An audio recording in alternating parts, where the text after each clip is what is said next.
Next up, we have a guy who I respect the heck out of. In fact, Noel looked at me a couple weeks ago and said, we have not had Marcus on our call in a bit. He's amazing with his phone skills. He's an amazing teacher. I can remember when meeting him in Denver when he first got started. And I've watched him grow. And I've watched him grow when he was first figuring the business out to getting pretty good to becoming a stud at it to now he's got a team and continues to pour into people. A great teacher and fun hanging out with. In fact, I can remember being on a cruise in the Mediterranean with him and just sitting there at dinner with him and Carla, with them asking us questions, just getting to know him better and thinking, man, he's got it on. He's got his head on straight, moving in the right direction. So it's just fun to have a guy like this who's learned so many phases of the business and is really doing well. And I'm just grateful he's able to take some time into pouring our team because I didn't hire him. Andy found him. But I'd like to bring up Marcus Richardson. Let's see if we got him on. Marcus, are you with us? I am. Can you hear me? There we go. Mike? There's a nice dramatic pause. I was like, uh-oh, I should have checked before I introduced him. Am I coming through okay? You are coming through. Yes, loud and clear. We got you.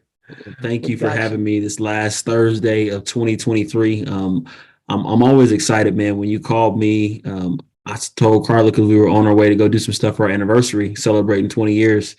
And when I got off the phone, I said, babe, do you remember the first conversation we had with Mike and Noel at that cruise? And we were asking them questions and you guys told the story about the leads and how you were on the hook and had to get to work. And it's just memories like that I'll always be forever grateful for. And you guys didn't know me. I wasn't the 12-year seasoned Marcus who's good at trading. I was just wet behind the ears, green, and trying to figure this thing out. And you've always stopped to help. You've always been willing to coach me. You and Noel pick up the phone and kind of talk to me about whatever I needed in business. And I appreciate that. And it's always good to be respected by those that I respect. So thank you again. And I'm honored to be able to serve the Leventovich group and whoever else we have on here. But thank you for having me on. Hey, absolutely. I think I'll let you just run and I'll tell people, hey, if you've got questions, we wanted to focus specifically on appointment setting skills. And I think, we're blessed to have some people that are good. If you heard the numbers from Chris and Jake and I wish I could say I made them. I didn't. I found them and then they've plugged into a team and they've chosen to develop their skills. But, and I've heard you talk about the number one way to get good at your in-home skills is first get good at your appointment setting skills. But man, if you go back, even, whatever things you were terrible at when you first started on the phone, what did you do to get better? How did investing in leads help you? Just some of the mindset stuff you had to change and fix or improve to get good at booking appointments. And then we may get into some of the specifics of your scripting, things you're doing, some role play with a couple folks. But I'd like let's kind of start there and we'll build on that. Absolutely. And then before I forget, will you make sure, Mike, I can get a copy of this recording? Because I had some people on my team who couldn't make it. So if you can email that to me when we get finished, that'd be awesome. I just don't want to forget to ask. Okay, fair enough. Yes, Sherry or Noel will be responsible for getting you a digital copy. Okay, perfect. Thank you. So really just getting started, the biggest thing for me is, my bad, I hit the mute. I try to say this all the time when I'm coaching, especially brand new people. If you've been here 90 days or less, if you've been here 6 years, one of the biggest things that has been big for me, and I've been trying to teach this and sell this, is learning to love the process. Everything in life has a process, right? I just celebrated 20 years in my marriage. I'm different in the process where I was when we first got married, right? Think about when you go to school. You start out as a kindergartner, preschooler, and then by the time you're in 12th grade, you don't have an imagination anymore. You don't want to play outside. You know what I'm saying? Like everything has a process. And so the first thing when it comes to mindset and doing the phones is, if I could sell you on anything, the biggest thing I would sell you on today is learning to fall in love with the process of becoming great, right? You don't become great overnight. You don't become great just by booking a few appointments. You become great by doing something over and over and over and over and over and over and over, almost until you get sick of it. And so I remember when I was working another job before I got into life insurance, they had us doing some training on how to like sell bedspreads, and you had to be able to measure the drop of the bed, the width of the bed, and I was so obsessed with it, Mike, that in my sleep I was asking Carla questions about the bedspread, like, "Babe, what's the drop? How does it roll over? What's the pillow sham?" All this stuff that like it's needless stuff, but I've carried that everywhere I go. So when I came here, I have a question now. Hold on. yeah. So if I'm Carla and you start asking me questions about bed, it's like I'm thinking, who else's bed you been sleeping in? I'm just like, I don't know how you got through that, but good. You survived 20 years, so good job. Yes, yes. So that's the biggest thing is when you're in there, really the process. Okay. So when you're looking at the process of what we do, right? And anybody who's heard my training, you've heard me say this, I beat it like a dead horse, but I think it's necessary. But falling in love with the basics, falling in love with the phone, because 80% of what we do is the phones. 80%. And if you cannot book appointment, none of the other stuff matters. Okay. So when she's asking you questions and you can't throw off her game, Jake, right? Then we got to figure out how to get good at asking questions. And so if you can, almost like I was obsessed about the bread spreads, that's how I'm obsessed with the phones. Does that make sense? Like I run through the phone script, I run through the intro, I run through, okay, when they say this, here's what I'm going to say. When they say this, here's what I'm going to say. Here's how I'm going to ask questions. And then what happens is it becomes like an automatic reflex. It's kind of like Kobe Bryant. Like amateur practices until they make it, right? A professional practices until they can't miss. Which one do you want to be when it comes to the phones? Do you want to just get good to where you book a few appointments, or do you want to get good to where you can't miss? Now, there are some that get away. They even get away from me. It's crazy because people hear my phone script and I open up to let people hear me dial and I get my teeth kicked in, right? And they're like, this is supposed to be the guy, right? He's the guy training us on the TV, on the university, and he only booked 3 appointments in 4 hours. Like, yes, it happens to all of us, right? Like, it happens to the best of us. But here's what I know. Failure will never overtake me if my drive for success is strong enough. Write that down. You can post that on your Facebook, tweet it. But that is what I believe 100% is that failure will never overtake me if my drive for success is strong enough.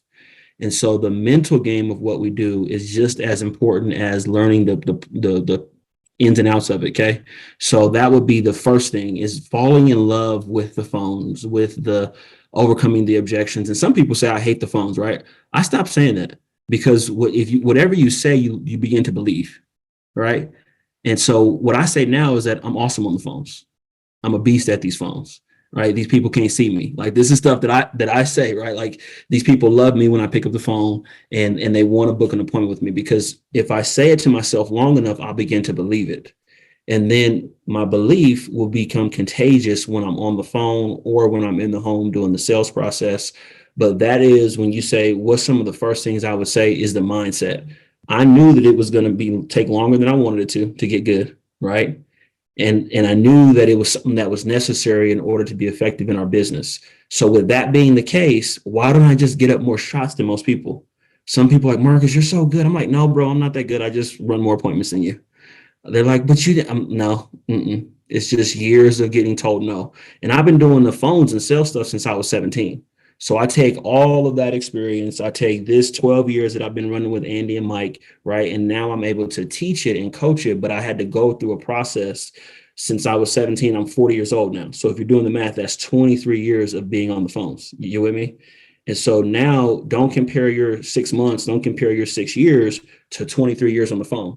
Like, just look at your journey and where you're at and be grateful for where you're at in your journey, and know that God has something great for you as well. But you got to go through the process to get to where we are, if that makes sense. Like, I can't expect to have Mike and Noel's business and I haven't done as much recruiting as them. I haven't been in the business 20 years, right? Like, that would be stupid for me to start comparing my business to Mike and Noel's when I haven't put in the same effort. I didn't go through the same process, but I'm growing a business, right? So there are my example. And that's the other thing. Comparison is the thief of all joy. So I'm not going to compare myself to Mike. I'm not going to compare myself to Jared. I'm not going to compare myself to Megan Wood. I'm not comparing myself to anybody. I'm running my own race. So at the end of my race, I'm not disqualified. Does that make sense?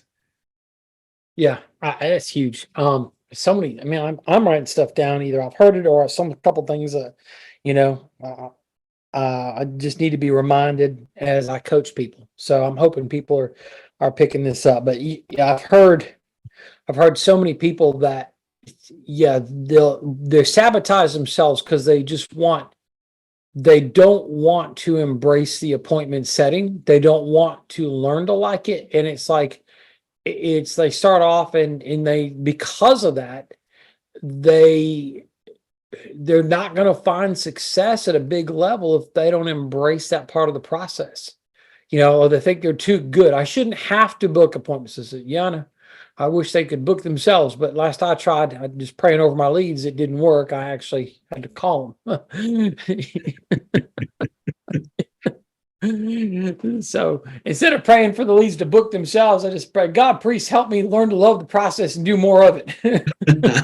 Amen. Amen, Mike. So, anyways, oh, crazy. Okay. What was the lowest point you ever felt like in a dial day? Like, what's the worst you ever felt? Worst moment you ever had in the middle of a dial session. I don't know. Big. Did you ever get mad? You seem so level headed. Did you ever get mad enough you wanted to start cussing another client, or you did, or you slammed the phone? I don't know. I'm curious. What was your most violent or upsetness you ever got?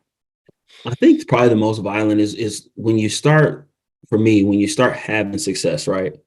And sometimes, and this is the other thing, I'm just going to be matter of fact and kind of be myself because that's all I know how to be. But sometimes you can start reading your own press clippings.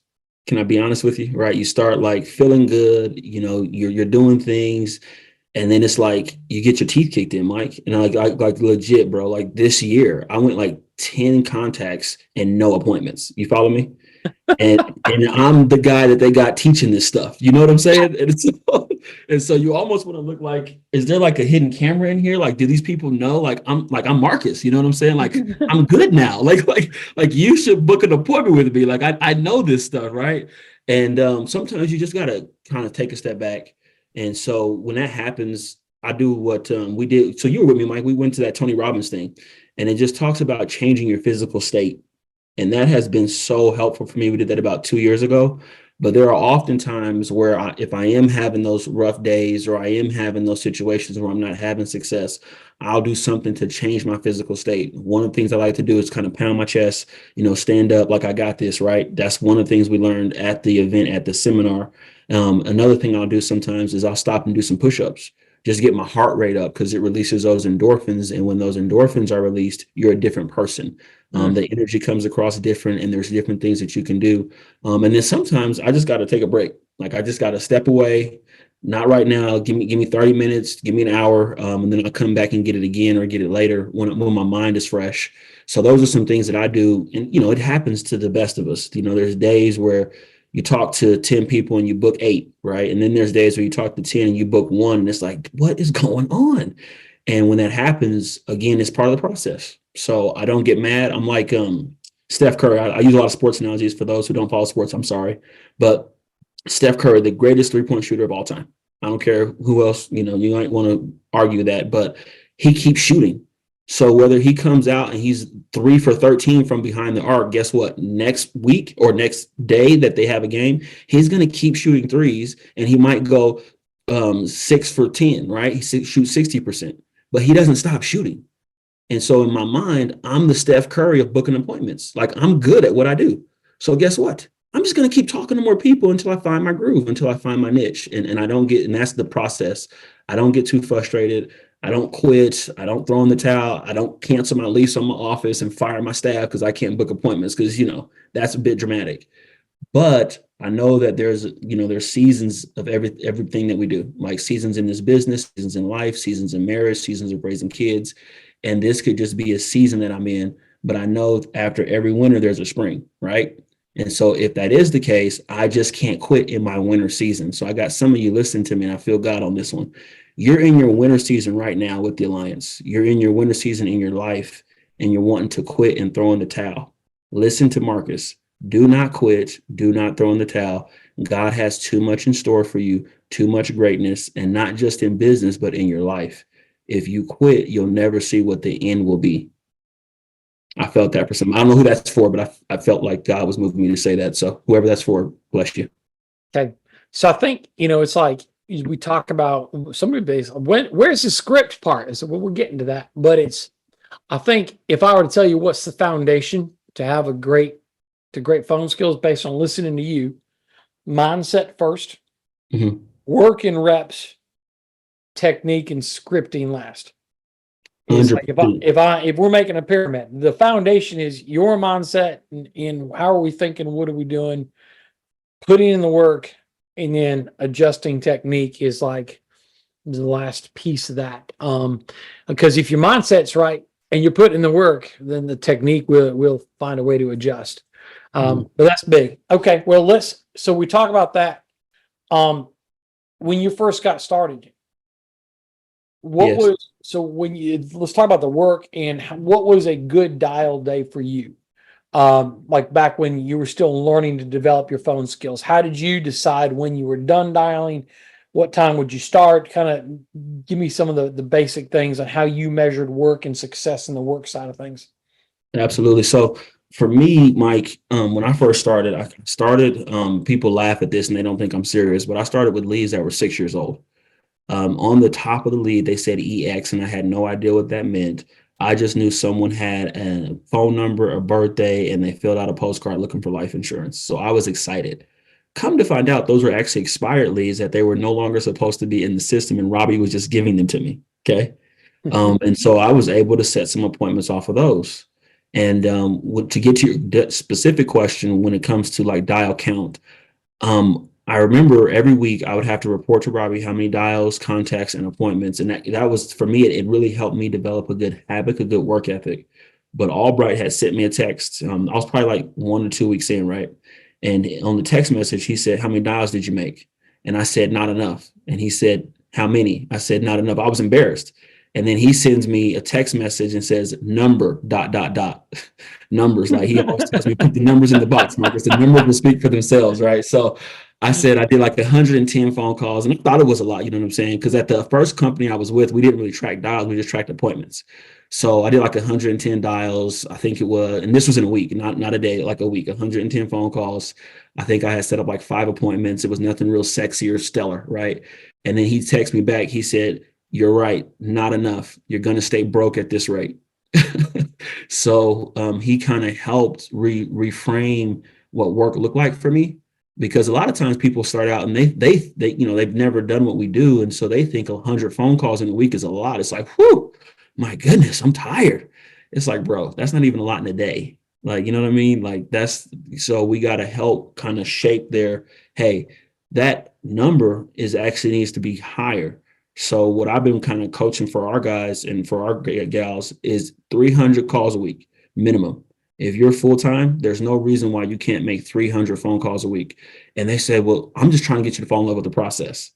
Again, we'll work on the results. Like I love how you broke that down, Mike. The mindset and then the work, right? And then we'll work on technique. People say, "Well, I want the technique. Why am I going to give you technique and you're only making 20 phone calls a week?" Like that's, you don't need technique for that. You just need to make more phone calls. And so really it's the three, if you're full time, there's no reason why you can't make 300 phone calls in a week, right? And then I take it a step further. Now that we got you, because what Andy did for me is he said, "Okay, now you're making phone calls, but let's check the results." Like, don't worry about results if you're not even making phone calls. So now that you're making phone calls, now let's go back and check the results. Okay, you talked to 20 people in the 300 phone calls, or you talked to 30 people, because 1 out of every 10 typically answers the phone, right? So you talk to 30 people, and out of those 30, you set up 15 appointments. That's good, right? Now, how can we get you better on those 15 that you missed? So that's really kind of breaking it down, is let's get your work muscle up. It's like I go to the gym, I've been doing it regularly. When I'm lifting now, I was not lifting when I first started 6 years ago, right? And it's the same way when we start people out dialing. 150 phone calls is a lot for some people when they first start. But eventually I'm gonna want you making 300 phone calls a week. Especially if you tell yourself you're full time, there's no reason why you can't do 300 phone calls a week. Because if you break it down in hours, if you're doing $35 to $40 an hour, that's really about 6 to 8 hours of work. It's not a whole lot. It's not even a full-time job. You follow me? So Yeah. that would be the next part of it, is getting that work muscle situated. So then we can get you actually working on the results and the technique. And that was my story of how I started. Not enough phone calls with Albright, but coaching people on, hey, you need to make more than you think is necessary because you're still in your learning curve and getting good. And as you're in that learning curve and getting good, the best way to get really good is to put up more shots. Yeah. That's good. Okay. So work ethic, how many dials per hour were you doing when you first got started? When you first like were dialing, what was, if you dialed for an hour, how many dials would you get in? Like 25. I was piddling 25. because I was trying to, now this is just me. I was trying to call it from the computer. I'd have my leads up in the email they sent me, and then I'd have the You didn't Facebook. even print your leads. Did Robbie know that? No, no, no. He Holy did. He shit. did get on me about that eventually. I was like, Bo, I would have bitch slapped you. Printing your leads. That's like that's a cardinal sin. But I had to learn the hard way, Mike. All right. Well, maybe somebody's like, oh, I've been cheating. I ain't been telling Mike. I said, okay, well, we'll give everybody an amnesty day. So if you've not been printing your leads, we won't get mad at you if you raise your hand and say that today. But after today, we're coming after you. Yes, print your leads, because there's so many distractions on the computer. You're gonna want to check your email, check your commission statement like 4 times, knowing it doesn't change but twice a day. You know what I'm saying? Like it's a reason to not work. And so there's different reasons to get out of the work. And so I was not printing my leads, Mike. So I was really slow. Like 25 would be good. $25 an hour would be good. What did it take for you to realize that $25 an hour was slow? How did you come to that conclusion? Oh my gosh, I'm piddling. I'm not really working. What caused you to have the revelation of I should be doing more dials per hour? We were actually at a dial session. There was one of the top producers, a guy that I liked a lot, who was back in the day, and I was watching him call. And I was in the room with him, and he was making calls, and they were kind of like letting everybody watch him make phone calls. And he just said, here's what separates the great people, Marcus, from the average people. He said, the great people just get in, sit down. I know I got 2 hours to get this done, so I'm gonna hurry up and get through it. Right. The average people will drag it out and make it worse than it needs to be. And so what he did is, right after one hung up, or right after he booked one, he would just hang up and go right to the next one. He wasn't looking at anything. He wasn't checking his phone. He was just boom, boom, boom, boom, boom. So really, I had to see work ethic, if that makes sense. Like I had to see someone working hard to know what hard work looked like. And I honestly probably wasn't until like 3 or 4 years in. I picked up my pace a little bit, but I didn't know 40 and $45 an hour was what it should be until I saw someone who was producing at a high level moving that fast. So that's what it took for me. It took me going to an event, which is why you got to come to National Convention. This is the plug, January 26th through 28th. We're going to be doing some teaching. Yours truly. I got two times to be teaching some stuff. Sunday I'm going to be preaching to you, but Saturday I'm going to be teaching. So we definitely want you in Las Colinas. If you don't have a ticket, like Mike said, make sure you come to that event. But it was at an event like that, Mike, where we kind of got off into the side, and I saw someone actually working, and I was like, oh, this is what work looks like. So come to the events, because we're going to show you what work looks like. We're going to teach you the mindset, but you're going to be able to connect with connectors. You're going to be able to connect with people who are moving and having success. And the best thing is you'll be able to learn, right? So when Mike teaches, I can take his 20 plus years of experience and I can compress it. So I don't have to make some of the same mistakes Mike did. Vice versa, when I'm teaching, you can take my 12 years of experience and you can compress it so you don't have to go through some of the same crap that I went through, like not printing your leads. Hopefully you got this in the first 90 days, or if you're on Mike's team, you got that in the first week, right? But I didn't get that for a while. So it's lessons like that that you'll need to learn by coming to the event, because we're going to be able to teach you things like that, and you don't have to keep bumping your head against the wall. Yeah, that's big. Okay. So let's jump into technique. Lately, what type of leads have you been working with most recently? What's your lead mix look like? So my lead mix is a GMR. So I got a subscription, Chris, right? I got the subscription of leads. So it's a lead mix on the ones that I have. Let me say this though too. It didn't start like that. So let me here's what I'm doing now. Go ahead, and that's fine. So what I want to is, before you talk about what you used to do, but so right now, Yes. A leads, final Yes. expense, Yes. direct final expense, direct mail, mortgage protection, some of each. Some of each. Some of each. Okay. Do you do any internet leads or all direct mail in what you're doing right now? All direct mail. And that there's no judgment. I just want people so you hear what he's calling to. His script is designed for a mortgage protection or a final expense response, just so we can, and we'll get into that. But okay. And then go back to when you started, you didn't have a subscription for fresh A leads. You mentioned some of the 6-year-old leads that Robbie got you initially. And then how did you change your mix or how did that evolve? Yeah, so really what I had, they always ask, do you have more time or do you have more money? And when I first started, I had a lot more time. I didn't have any money. And so with that being said, I had to take the leads that were older, right? I have to work more for those, but I had more time to be able to do that. And so as I began to make calls, I called on like A1s, I called on multi leads, I called on RWs, rework leads that were 2 years old, because I could get those for $4 or $5, right? And I can, be able to make more shots. That's the process part. I can get more shots up, talk to more people until I got good. And so once I started actually making sales and making money, it was probably didn't change. I didn't change that to about a year in, to be honest with you. And I have the thing when we would track in my Excel spreadsheet. And in the Excel spreadsheet, I would actually track which leads I made sales on. So they were A1s, double A's, they were A3s. And what I began to realize is, Mike, I thought I was good with the new leads. I was actually better with like A3s. And so instead of spending, $40 on a new lead and I can get the A3 for $4, right? And still get the same results, if not better, I began to buy where I was getting the best return. So again, that's another way to kind of track your data and track your numbers, which is why I love this business, because it's predictable. And so that's kind of what I did. And I would highly recommend, if you're brand new starting out, talk to Mike, talk to your manager, but get a mix and say, hey, if I'm throwing in 500 a week, right? What's the most leads that I can get for 500 a week? It won't be all A leads, because if it is, here's what I got news for you. The A lead is going to tell you I'm not interested, just like the 2-year-old lead tells you I'm not interested. And so if you don't know how to handle it when they're 2 years old, you're not going to know how to handle it when they're a brand new lead and you paid $45, $50 for it. So get good at the older ones and figure that out. So that way, when you do start investing more, you can get, you can collapse in your time and be able to still be effective on the phones. So 500, get a mix. And again, talk to your manager about the mix, talk to the lead department team about the mix. And hey, how can I get the most leads? I want a few new ones, but how can I get the most bang for my buck? I'm just getting started, and really just get after it. Cool. Okay. All right. So let's go ahead. I'll let you get into your script. Do you want to just run through it on your own, or would you rather role play against somebody? You can be the client if you want to, Mike, or we can have someone open it. I don't care. Let me pair you up with somebody. I'd rather just be able to be candid with someone. Chris Manifold. I saw Chris there a minute ago. I don't know if he's able to be a client, or you walk. I see. Oh, Chris has got 2 different screens open. Chris, you able to be a client for a second?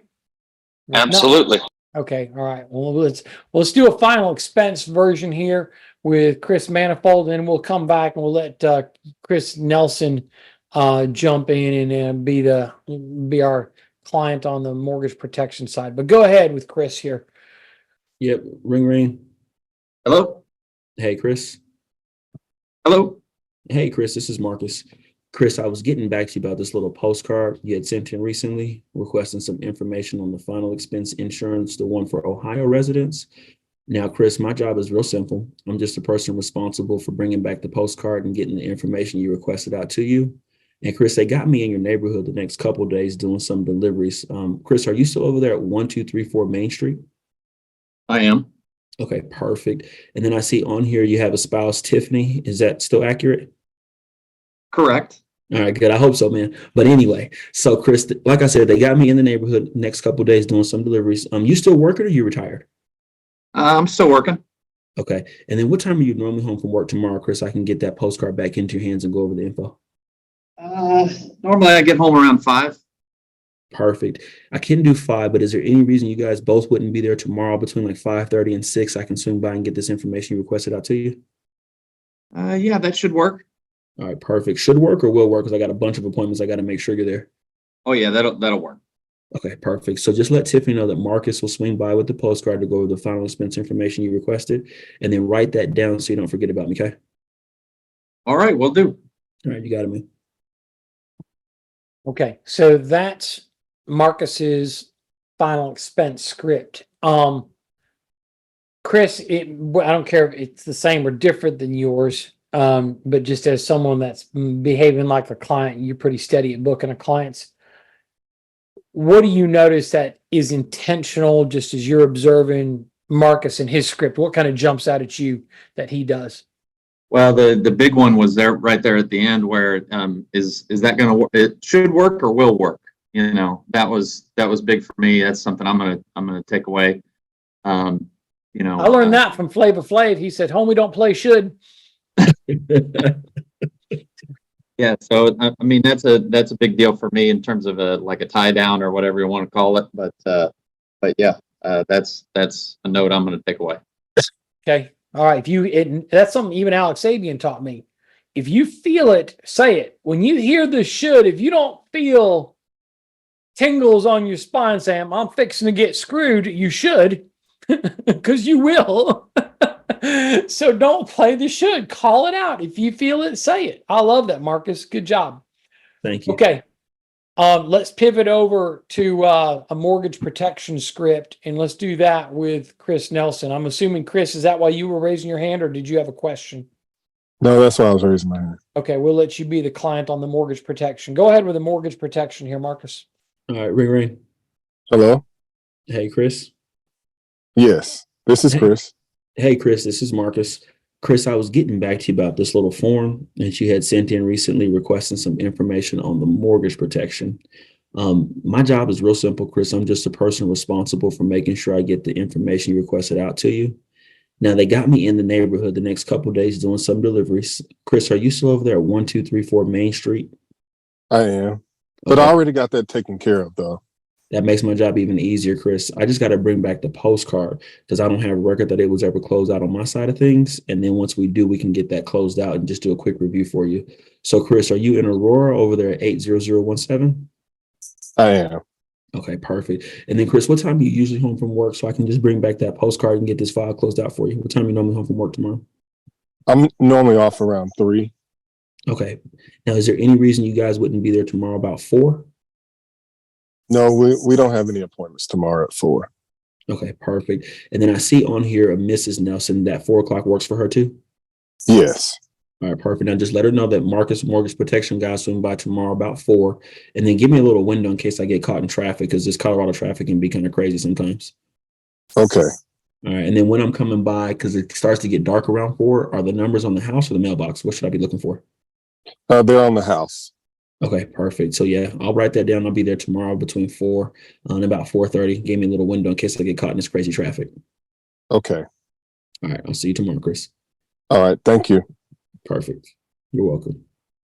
Okay, so Chris, anything you notice in Marcus's script that jumps out at you? Yeah. That's one of the objections I get a lot is I've already gotten it taken care of. And that makes my job a lot easier. My job is just to close out your file is a great response to that because I don't really know what you can rebut to that once they say that. So Marcus, when you do get that, someone says, "I got it taken care of," what is, in addition to, "Hey, it's my job to close this out," what's something else? If they say, no, you don't understand, I don't need you to come over because I already got this taken care of, what do you say if they kind of push on that a little bit, Marcus? Yeah, the reason they got me calling Mike is because even though you already got it taken care of, we have a lot of people who don't know what they're doing and they offer stuff that doesn't need to be offered. And so that's why they had me doing a quick review for you because I want to make sure we get you the correct and accurate information. So, and then I go right back into a question. So what time are you home from work tomorrow? Okay. Got it. Okay. Well, that's good. I see Renee Anderson has a question. Go ahead and open up your mic, Renee. We'll let you ask Marcus directly. Hi, thank you. So I'm new to this. I haven't even got to the lead calling yet, but Jake had mentioned earlier and now this objection. So earlier with Jake, the lady basically was like, "So is this free?" So what I've been observing, and then with just now, with Chris saying that he already has it, how do you combat one question is it free?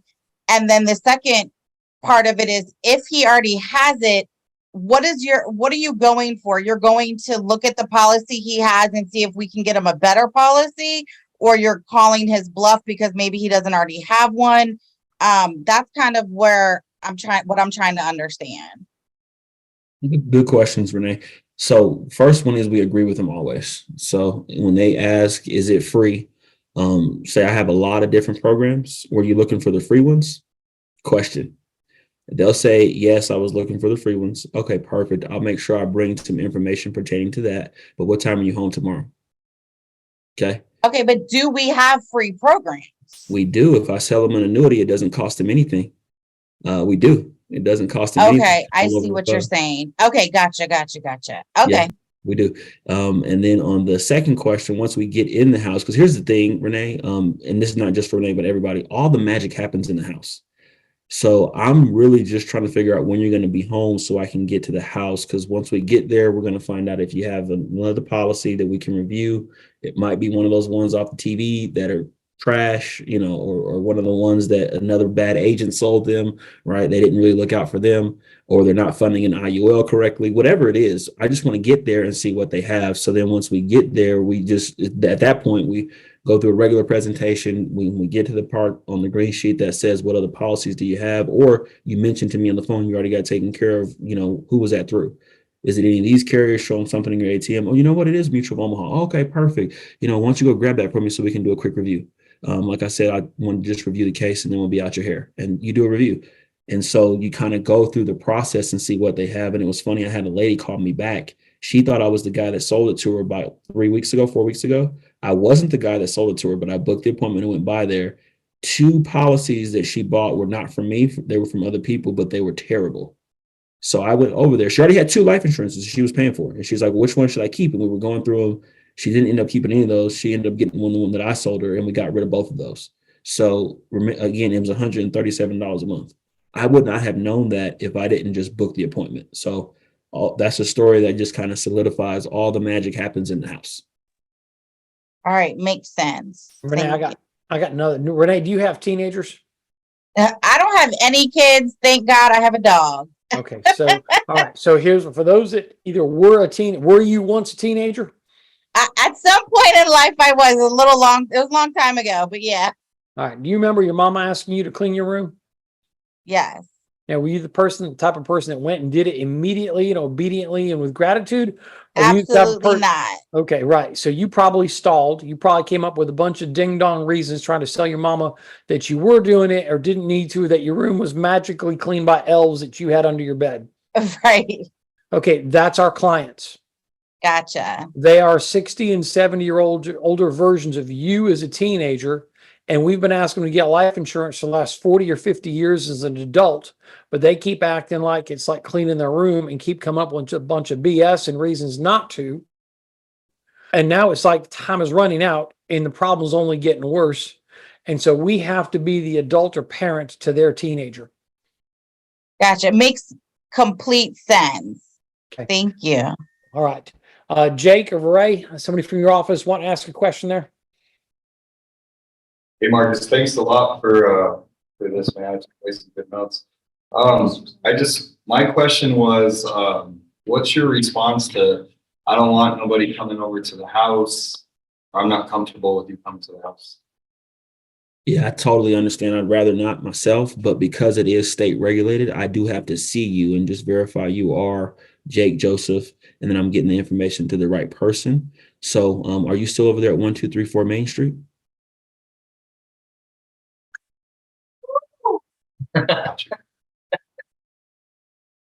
He's coming over. You got anything else? Drew, you got any hard ones? I didn't know he was going to give us a wussy one. I get beat up with that one, that's what I was asking. Yeah. Remember, again, when they say that, agree with them because most people aren't expecting that. So when they say, do you have to come to the house or can you just mail it to me? Man, I wish I didn't, or I would love to just mail it to you. But because it is state regulated, I do have to verify that I'm speaking to Drew and getting it to the right person. and going over the right information you requested, Drew. So, and then the key is though, after you say that, Drew, you got to finish up with the question. You have put on here age 68. Is that still accurate? Or have you had a birthday? Or are you still over there at 1234 Main Street? Okay. Or what time do you normally get home from work? So you can say blah, blah, blah, blah, blah. What time are you home from work tomorrow, Drew? Right? Because the key is the question. You want to acknowledge what they said. That's close to what they said. Be agreeable, ignore it, and then ask them a question about coming back to the appointment. There we go. That's big. Yeah, that's big. Okay. This be I'm okay if there's more questions, because people got different objections. Marcus, what's an objection that you used to get that you don't get anymore? What's one that you used to get, but you learned that you were causing it? Mm-hmm. And like where you changed something in your script to prevent the objection? On the phones, it was, I'm not interested. I used to get I would just brand new start out. And it's like, what do you mean? I haven't even really got into my script. Like, what are you not interested in? You almost want to say, what are you not interested in? Like they were saying it so early. So when that happened, Mike, I realized, and again, if you've heard my training, the first 10 to 15 seconds are critical because they're going to determine if they want to listen to you or not. So when they're saying, I'm not interested, and you haven't even got to your phone script, what they're really saying is, I'm not interested in you. Ooh. So somebody's hurting. Somebody's like feeling a shot to the chest right now because of the way you said that. But it's okay. We love you. So we love you. My name is Marcus. I'm your friend. But what happens is when they say that, so one of the things I've tried to do is make it more personable. So I don't know if you guys catch this, but in the phone script, I say their name a lot. And I do that because people love their favorite word, which is their name. And so if I said Chris's name like 5 times on both of the phone scripts, right? But I do that intentionally because I want them to listen to what I'm saying before they tell me they're not interested. So people are interested in people that are interested in them. So that's one of the things I tried to do to change the I'm not interested real early. I say their name like 3 times at the very beginning. Hey, Chris. Yeah, Chris, this is Marcus. Chris, I'm getting back to you about the postcard. So I just they're like, who the hell is this calling me Chris? Like all the time, right? Like they don't know me, but that's what we want. So not interested was happening a lot. So I changed it to be more personable by saying their name a lot. And then another one I used to get a lot in the house. I know we're not doing in-home, but I did want to just bring this up. I used to get stuck on the social. And people would be like, I'm not giving you my social, or I would get stuck on the bank account. And I noticed because when we got to that point, it was the way I was asking the question. And if you don't make it a big deal, they won't make it a big deal. So what I do now when it comes to the social, this is just me, people are creatures of habit. So I get them in the pattern of giving me numbers. So we verify their address on the app, even though it might come up next for social or whatever, and then I get their phone number. Now, after they've given me a series of numbers, the next thing I do is I'll say, hey, Chris, Mutual of Omaha needs your social to verify that you are Chris. What's your social? And I just put it into the app. But they've already given me their phone number. They've given me their address. So they're used to giving me numbers. So they just give me their phone number. And then I used to hesitate and pause. Can I get your social? No, you can't get my social. It's like the doctor. Can you get undressed? No, I'm not getting undressed. But if a doctor says, take off your clothes, I'll be back in 5 minutes, you're going to take off your clothes and put the gown on and they'll be back. So it's the same thing when you get to the bank account. Hey, we got to set up the payment. It has to be auto pay. So what's the routing and account number you want to use? Or is it Wells Fargo or Chase? Something like to that effect. That's just very matter of fact. In order for them to, take the $50 a month, they got to know where they're taking it from. So what account do you want this coming out of? Yeah. Whew. Marcus, you talking a little bit about how you got to observe somebody working at NatCon. Was that your first, or was that like later on when that one helped you out with the work ethic? That was actually later on. I probably, been since 2011. I want to say that was like 2013, like 2.5 years in. Talk to me about your first event, because I've heard you tell the story, but we got people here that maybe haven't. What was going on in your world financially? What was going on? What were the pressures? Because you had to make a decision, but what was going on in your headspace financially? Is you're just being introduced to this program and figure out, okay, Robbie's talking to you about getting to a conference event. What was happening? How'd you end up getting there? Yeah, so the first event ever was in Dallas, Texas. I was 2 weeks in the business, And I hadn't even got paid from the alliance yet. I was dating both girls. I was still with the other insurance company, but I was doing this one on the side, right? Seeing which one I like best. And had a conversation with Andy, and that really was huge for me. And when I had the conversation, there was three things that really stand out for me in the conversation. The first one was he spoke my language. He said, do you know that scripture that talks about getting wisdom and knowledge? I said, yes, Andy, I'm familiar with that one. He said, well, that's where you are in business. You need to come find out what we do. Now, for me, I'm big on wisdom and finding knowledge, right? And so the book that I read says, if you can find wisdom, prize it over everything else because it will take care of you. And I'm paraphrasing it, but wisdom was important. So when he said that, it triggered something in me. And then he started asking me questions about my objections. The first one, most people don't come to conference because they don't have any money, right? He asked me, do you have any money? I'm like, no, I don't have any money, right? And then he asked, do you got anybody who loves you? And I said, I got a couple people who love me. Why? He said, well, they let you borrow money for a plane ticket to come down here. And so I said, no, I'm the relative you hit the red button on, Andy. Like, I'm that guy that's borrowed money and hasn't paid it back yet. Like, ain't nobody giving me no money, right? And so he said, I'll make you a deal. So he made me this deal. If you can get down here, I'll cover the conference ticket and the plane ticket. You just got to figure out how to get here. And so I was at this space in my life where, you know how you want to do something great, but you know things have to change. You're just not sure how to change it. Anybody else? You show, wave at me or something, clap, show your hands up. That's where I was. Like, I knew I wanted to do something great and I knew I wanted to change in my life, but I didn't know exactly how I was going to change it. And so that night I go home, I talked to Carla, I told her about the conversation with Andy, and I'm all excited, right? And so when you're getting in the business and you're doing this, you got to sell your spouse on why it works. Or she has to sell you, vice versa. So I was selling Carla, and long story short, I told her, hey, babe, I want to really go. I really want to meet him. And she kind of rolled her eyes and went downstairs. And I honestly believe this is a God thing. If you don't believe in God, I'm sorry, but I do, right? And so my wife tells me, this is how she told me, Jake. She comes down, she says, Marcus, something is telling me that you need to go. I said, what? She said, yeah. I said, so no. So like, I'm not going to get in trouble when I get the plane ticket. I'm not going to have to sleep on the couch when I come back home. Like, I'm good, right? She's like, yeah. And she said these words, listen to me, because we're going into 2024. Okay. She said, Marcus, if we want something different, we have to do something different. And with what we were doing, we weren't going to get anything different. So I said, okay. So I got a next day plane ticket for $550. And for those who don't know, I was literally on food stamps and I was paying my mortgage with a credit card. Like, I was not in a good situation financially. So I had you call it a reason or you going to call it an excuse not to go, right? So what's yours? Is it a reason or is it an excuse? But you don't get results and excuses. You can't have both. You only get one, right? So I get the plane ticket and I flew out there. And when I'm flying out there, all of my fears that everybody has, like, I don't know these people. I've only talked to Robbie twice, this Andy guy once for like 5 minutes. You know, they could take advantage of me. It could be one of those Dateline stories, you know, like I'm important, right? Young black kid flies out to Dallas. Now he's gone missing, right? That's a sting operation. Right? But you know, we're legends in our own mind, right? I think someone would have sent out the APB for me, Mike. But I get there, and when I got there, man, I just fell in love with the culture. They had everybody stand for the Pledge of Allegiance, said a word of prayer, and I just fell in love with the culture and the people. And then I had that Sunday breakfast with Andy, but it was a game changer for me because I got to see who I was in business with. And on those days where I wanted to quit, on the days where I got my teeth kicked in, 10 appointments, right? You know, 10 contacts, no appointments.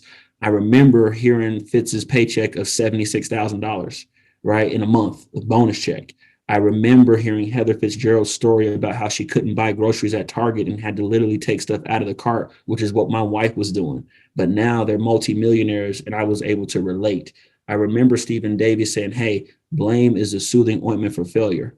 And that's where I was in my life. I was literally failing. I was failing my wife and my kids, all because I said I wanted to live by faith. It didn't have a plan. It wasn't Adriel Maya's fault. It wasn't Carla's fault. They didn't sign up to follow a loser. You know what I'm saying? And so when I was at this event, life was just sparked into me. I began to see people who were doing it. And I began to see, you know what? If Stephen Davies can do it, if Mike and Noel can do it, if Alex Fitzgerald can do it, I can do it too.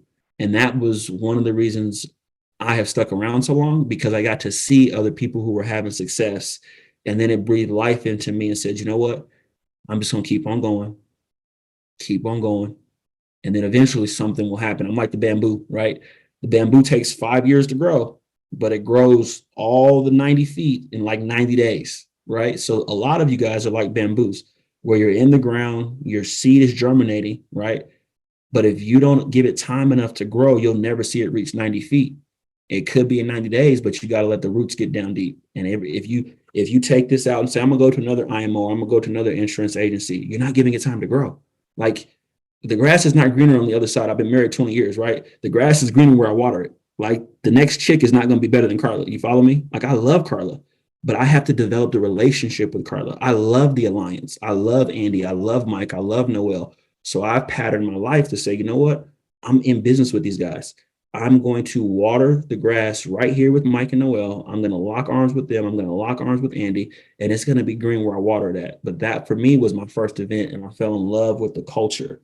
And, you know, watching Tim and the people speak on Sundays. And here's what's crazy, Mike. When I first saw that Sunday service, I was like, I can do that. And I was like, I can see myself doing that. And guess what? I'm gonna be doing that. Like, it blows my mind about the goodness of God. And I'm just, please come if you don't have your ticket in January. You can get it at theallianceevents.com. It's January 26th to the 28th. Some managers still have discount tickets if you haven't purchased yours. Get it before the price goes up. Typically, it goes up at the beginning of the year. We only got about 3 or 4 weeks, actually 4 weeks, right? Because today's the 27th. Yeah. So a month, literally, we'll be in Dallas. So please get your ticket. It's going to be well worth it. And don't let the excuse if you don't have no money. We're in America. Sell some stuff, donate some blood, sell some life insurance, do something. There's no reason why you can't make it to the event. Oh, Priscilla has a question, but that's my story on the event, Mike. I don't know. If you want There me we go. I appreciate that. Absolutely. Priscilla, fire away. Hey. Hey. Question. Were you always a believer? No, God had to get me at an early age. I grew up in the church, but I was not always a believer. I tell people all the time, you can be in the church, but the church not be in you. But when I found the Alliance, I was a believer, yes, if that's what you're asking, but I was not always a believer, no. So I have a similar surrender to God. Fun stuff that Mike and Noel know about previously, the world I was in before this. And I always say that God moved very quickly in my life when I turned back to him, because I found people, Mike and Noel found me almost in like 2 months after I surrendered to God or surrendered to Jesus. And I think this has been the very similar. That was it. I think that's cool now how you're able to talk about, I love how shameless you are to speak about your faith. Thank you. It's part of my strengths, to be honest with you. I was doing that test with Andy, and he said, "Don't not talk about it. It's who I am. It's what I am." And so I used to apologize for it, Priscilla, but I don't anymore. I don't try to beat people over the head with it, but it's who I am. It's what makes me what makes me what I am, and I give all the credit to him because I know I am the kid who was on food stamps and state assistance, all because I said I want to live by faith. So if God can take a little black boy from Aurora, Colorado, from food stamps we made $400,000 this year. That is ridiculous to me. I was able to pay my mother-in-law's mortgage because I worked with Andy, and I attribute all that because of what God has been able to do with us here and helping people in this business. So, but yeah, I kind of on a tangent now, but yeah, that's my personal story, Priscilla. Awesome. Cool. I know we're a couple minutes after, so listen, I appreciate those people hanging in. I appreciate Marcus, you being real, you being on the journey you've been on for 12, 13 years now, and